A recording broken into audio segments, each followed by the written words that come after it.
Presenting the classics of Sam P. Chaladurai. Sam P. Chaladurai அவர்களின் போதனை களஞ்சியத்திலிருந்து. எப்படி எனில் பரலோக ராஜ்யம் தன் ஊழியக்காரரிடத்தில் கணக்கு பார்க்க வேண்டும் என்றிருந்த ஒரு ராஜாவுக்கு ஒப்பாய் இருக்கிறது. அவன் கணக்கு பார்க்க தொடங்கின போது 10,000 தாலந்து கடன்பட்டவன் ஒருவனை அவனுக்கு முன்பாக கொண்டு வந்தார்கள். கடனை தீர்க்க அவனுக்கு நிர்வாகம் இல்லாதபடியால் அவனுடைய ஆண்டவன் அவனையும் அவன் பெண்ஜாதி பிள்ளைகளையும் அவனுக்கு உண்டான எல்லாவற்றையும் விற்று கடனை தீர்க்கும்படி கட்டளையிட்டான். அப்பொழுது அந்த ஊழியக்காரன் தாழ விழுந்து வணங்கி, ஆண்டவனே, என்னிடத்தில் பொறுமையாயிரும், எல்லாவற்றையும் உமக்கு கொடுத்து தீர்க்கிறேன் என்றான். அந்த ஊழியக்காரனுடைய ஆண்டவன் மனதிறங்கி அவனை விடுதலை பண்ணி கடனையும் அவனுக்கு மன்னித்து விட்டான். நீடிய சாந்தம்னு சொல்கிறது தமிழில்.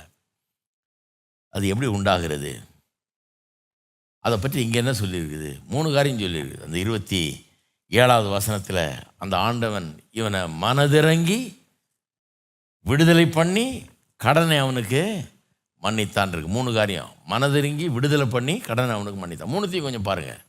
முதல்ல கடனை மன்னித்தான்றதை பார்ப்போம். ஒருத்தர் நம்மளுக்கு தீங்கு இழைக்கும்போது, தீங்கு இழைக்கிறது பற்றி தானே கதை.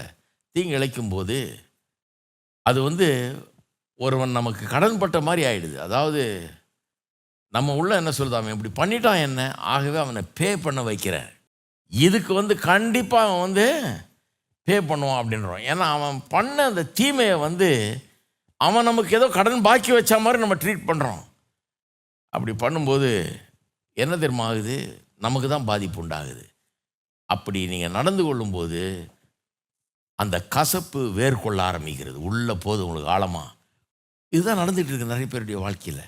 நம்ம நினைக்கிறோம் அவனை பே பண்ண வைக்காமல் விடக்கூடாது, அதுதான் சரி அப்படின்னு நினைக்கிறோம். இன்னொரு மெத்தட் இருக்குது. அது என்னன்னா, சரி அவன் பண்ணிட்டான், அவனை பே பண்ண வைக்க போகிறதில்ல, நானே அந்த நஷ்டத்தை ஏற்றுக்கொள்ளுகிறேன், என்னுடைய நஷ்டமாக இருக்கட்டும், அது பரவாயில்ல, தீங்கு பண்ணிட்டான், அதை என்னுடைய நஷ்டமாக ஏற்று, I will pay for it அப்படின்னு நம்ம அந்த நஷ்டத்தை நாம் ஏற்றுக்கொள்கிறோம். 2வது, அவனுக்கு இறங்கி அப்படின்னு வருது, மனதிறங்கி.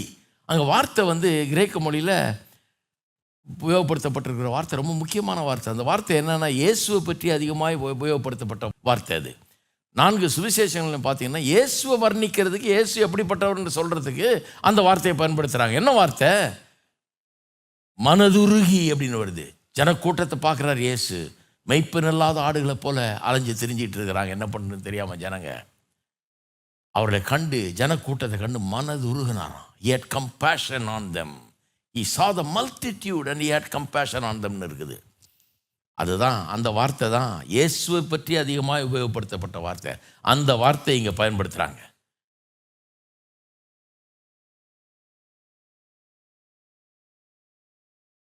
மூணாவது, அவனை போக விட்டான். எப்படியா போக விட முடியுது? எனக்கு அதுதான், இந்த ராஜா என்ன ராஜா, எந்த ஊர் ராஜா இவரை கொஞ்சம் பார்க்கணும். நான் 700 பில்லியன் கடனை டப்புன்னு ஒரே நேரத்தில் போ போ அப்படின்ட்டாரு. மனதிறங்கி கடனை அவனுக்கு மன்னித்து அவனை போக விட்டான் அப்படின்னு இருக்குது. எப்படி போக விடுவான்? அந்த படம் அப்படி விட்டுலாமா? அவ்வளோ சுலபமா? எவ்வளோ பெரிய தப்பு பண்ணியிருக்கிறான் அவனை போக விட்டான்னு இருக்குதே. இது எந்த ஊர் ராஜா, எந்த ராஜா? இந்த ராஜாவை நாம் பார்க்கணுமேன்னு இருக்குது. இந்த ராஜாவை பார்த்து நான் ஒரு கேள்வி கேட்கணும், எப்படியா இந்த மாதிரிலாம் பண்ணுறது? இந்த இவ்வளவு பெரிய இதை பண்ணிக்கலாமா, இப்படி விடலாமான்னு. ஒரு வயதானவரை பற்றி வாஸ்தம் பாருங்க. அவர் வயதான காலத்தில் மனைவி ரொம்ப சிக்காகி ரொம்ப மோசமாயிட்டாங்க. இவருக்கும் ரொம்ப முதிர் வயது. ஆனால் மனைவியை தூக்கி வீல் சேரில் வச்சு டாக்டர்கிட்ட கொண்டு போகிறது, கூடிய ஆஸ்பத்திரியில் இருக்கிறது, வர்றது, அங்கே கொண்டு போகிறது, இங்கே கொண்டு, எல்லா வேலையும் பார்ப்பாராம். ஜனங்க ஆச்சரியம், என்னடா இந்த மனுஷன் வாழ்க்கையே இந்த அம்மாவுக்கு அர்ப்பணித்து இப்படி வாழ்ந்துட்டு இருக்கிறான். 24 மணி நேரமும் அந்த அம்மா கூடயே இருந்தும் அந்த அம்மாவுக்கு எல்லாத்தையும் இவர் தான் செய்யணுமா, ஒன்றும் செய்ய முடியாது அந்த அம்மாவுக்கு, அந்த மாதிரி ஆயிடுச்சு. அப்படி கவனிக்கிறாராம். அவரை போய் கேட்டாங்களாம், என்னையா இது, எப்படி உமால் இப்படி இருக்க முடியுது? எங்கேயாவது போய் ஒரு ஹோமில் போட்டிருக்கலாமே, அவங்க பார்த்துக்கிறாங்க, எப்படி 24 மணி நேரம் இந்த அம்மா கூட கடந்து பாடுபடுறீர், இதுக்காக எல்லாத்தையும் செய்கிறீர் அப்படின்னு கேட்டாங்களாம். அந்த மாதிரி தான் கேட்க தோணுது எனக்கு இந்த ராஜாவை பார்த்து. எப்படி இந்த பயலை மன்னிக்க உங்கள் மனசு வந்தது? இவ்வளோ பெரிய குற்றத்தை பண்ணவனை சர்வசாதாரணமாக மன்னித்து விடுறீரு, எப்படி, நீர் யார்? இந்த ஓமைகளை வியாக்கியானம் பண்ணும்போது ஒரு காரியத்தை கவனிக்கணும். இயேசு கதை சொல்கிறாரு, ஆனால் நிறைய நேரத்தில் அந்த கதையில் கதாநாயகரே அவர் தான். இவர் எந்த ஊர் ராஜா? அதான் முதலே சொல்லிட்டாரு, பரலோக ராஜ்யத்தை குறித்த கதை என்றாரு. எப்படி எனில் பரலோக ராஜ்யம் தன் ஊழியக்காரரிடத்தில் கணக்கு பார்க்க வேண்டும் என்ற ஒரு ராஜாவுக்கு ஒப்பா இருக்கிறது. இந்த பரலோக ராஜ்யத்தின் ராஜா இயேசு கிறிஸ்து, அவரை குறித்த கதை.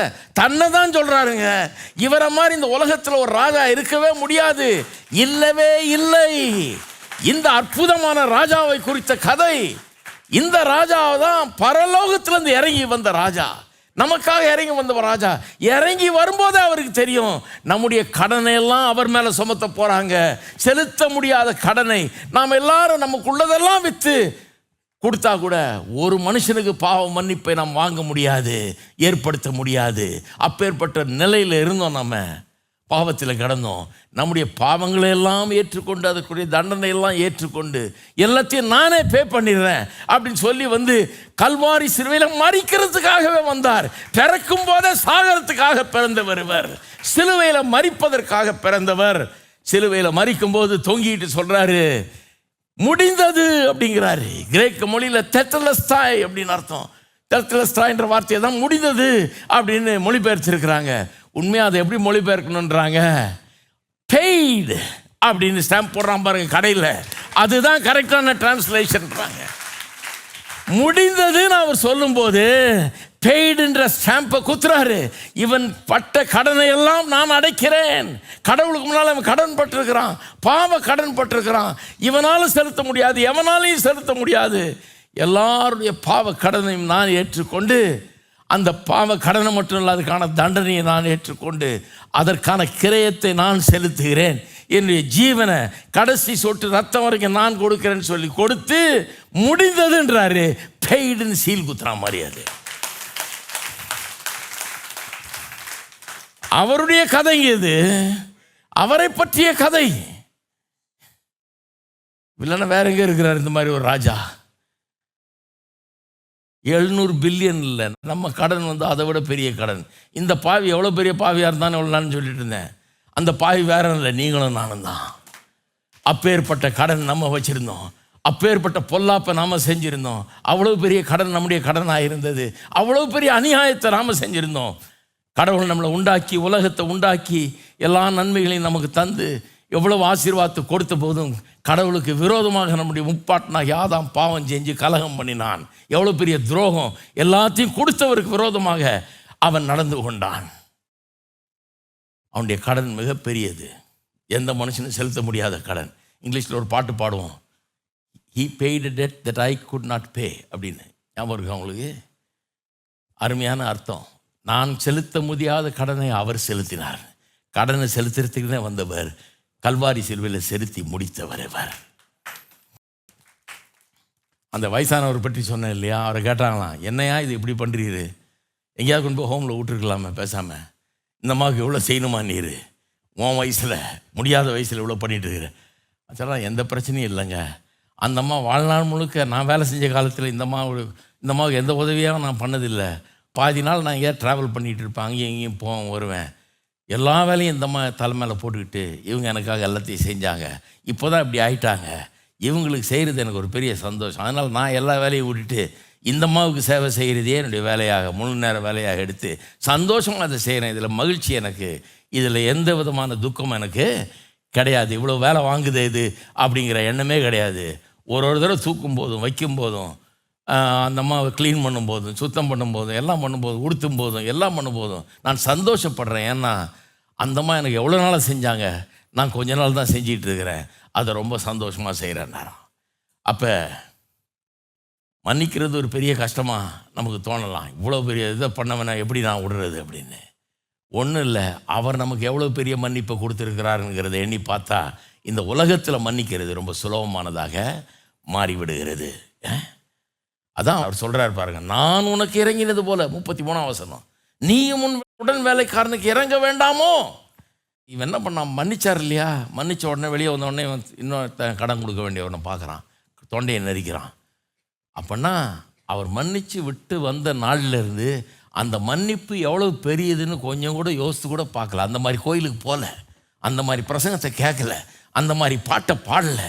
எவ்வளோ பெரிய மன்னிப்பு, அது எவ்வளோ பெரிய ஒரு தயவு, எவ்வளோ பெரிய ஒரு இரக்கம், அது எவ்வளோ பெரிய மனதுருக்கம்ங்கிறத எண்ணி கூட பார்க்கலமே, கொஞ்சம் கூட அதை தியானிக்கவே இல்லை. தியானிக்கவே இல்லாதனால இந்த அற்ப காசு இவனுக்கு தர வேண்டியவன் அவன் கண்ணுக்கு முன்னால் தெரிஞ்சவன தொண்டையை போட்டு நெரிக்கிறான் பாருங்க. அதனால தான் சொன்னேன், மாம்ச இச்சைகளை சிலுவையில் அறைய கடவுள். மாம்ச இச்சை வந்து நம்மளை இழுக்குது, அதில் அட்ராக்ஷன் இருக்குது, கவர்ச்சி இருக்குது. எல்லா மனுஷரும் பாவ குணம் இருக்கிறதுனால அதனால இழுக்கப்படுகிறோம். அதுலேருந்து எப்படி நம்மளை காப்பாற்றி கொள்வது? அது சிலுவையில் அறையணும்னு போட்டிருக்குது. சிலுவையில் எப்படி அறையிறது? அதை சிலுவையோடு ஒப்பிட்டு பார்க்க வேண்டும். இந்த கிரியைகள், மாம்சத்தின் கிரியைகள் என்கிற இந்த கவர்ச்சிகரமான காரியங்களை சிலுவை மரணத்திலே, சிலுவையிலே நம்முடைய பாவங்களை சுமந்து அதற்காக கிரையை செலுத்தின இயேசுவோடு ஒப்பிட்டு பார்க்கணும். இதுக்காக தான் அவர் மரித்தார், இந்த பாவங்களுக்காக தான் அவர் மரிச்சார்னும் போது இந்த பாவங்கள் வேண்டான்னு ஆயிடுது எனக்கு. ஏன்னா இதுக்காக தான் அவர் ஜீவனையே கொடுத்தார். இதை பார்க்காதனால, சிலுவையோடு ஒப்பிட்டு பார்க்காதனால இது கவர்ச்சி பெருசா தெரியுது. ஏன்னா சிலுவையை நம்ம எண்ணி பார்க்கவே இல்லை.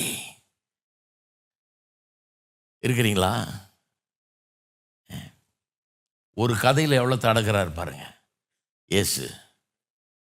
ஒரு கதையில் நம்முடைய மீட்பின் கதையை சொல்லிட்டார். நம்முடைய பாவ மன்னிப்பு எவ்வளோ பெரிய காரியம், நாம் எவ்வளோ பெரிய கடன் பட்டிருந்தோம், இந்த கடன் அடைக்கிறதுக்குன்னு அவர் வந்தார், கடன் அடைச்சாருன்றது சொல்லிட்டாரு.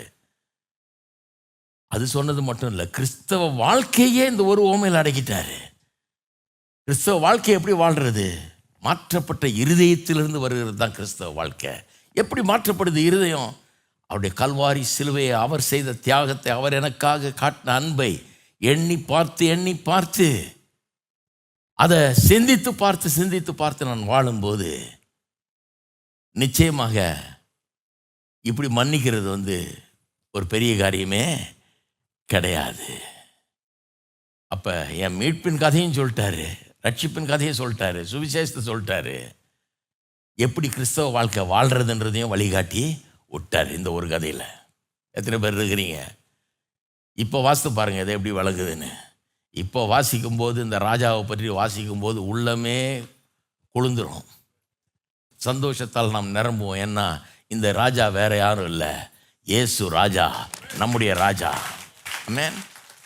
மாற்றப்பட்ட இருதயம், இப்படி மாறி இருதயம் மாற்றப்பட்டு வர்றோம் பாருங்க, அதிலிருந்து தான் நம்முடைய செய்கைகள் எல்லாம் வருகிறது.